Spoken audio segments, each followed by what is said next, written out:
بسم اللہ الرحمن الرحیم۔ السلام علیکم پیارے دوستو، اگر آپ چینل پر نئے ہیں تو چینل کو سبسکرائب کیجئے اور ویڈیو پسند آئے تو لائک اور شیئر ضرور کیجئے۔ شکریہ۔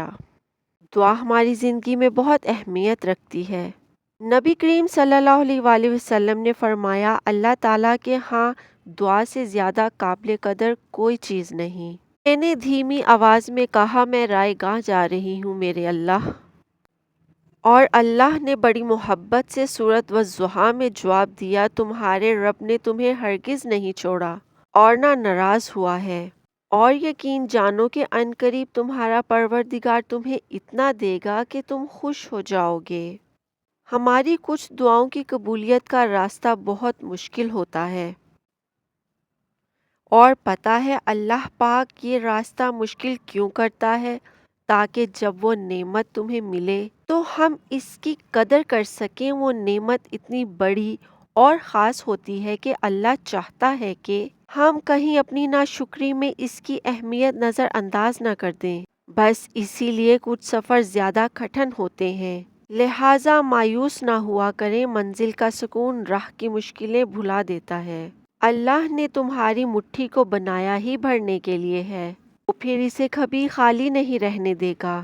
اللہ پاک تو کبھی بھی کچھ بھی کر سکتے ہیں، تو پھر تم سے کس نے کہہ دیا کہ جو فوراً نہ ملے وہ پھر دوبارہ کبھی نہیں ملتا؟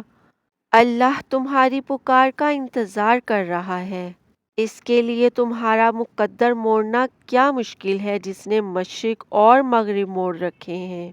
جو تمہیں رکاوٹ لگ رہی ہے وہی تمہاری منزل کا وسیلہ ہو، جس چیز کے ذریعے اللہ تمہارا امتحان لیتا ہے۔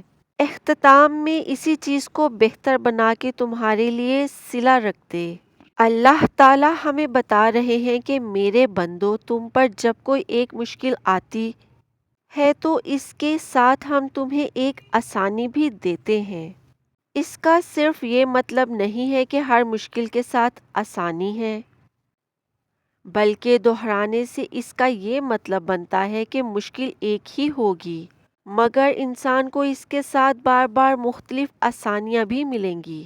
ایک مشکل مگر کئی آسانیاں۔ ہم مشکل حالات میں انتظار کرتے ہیں کہ تنگی کے بعد آسانی آئے گی، مگر آسانی تو اللہ تنگی کے ساتھ ہی دیتا ہے۔ ہم انسان مشکل کو تو دیکھتے ہیں، اس کو تو سوچتے ہیں، اور اس کے ساتھ عطا کردہ ڈھیروں آسانیاں بھول جاتے ہیں۔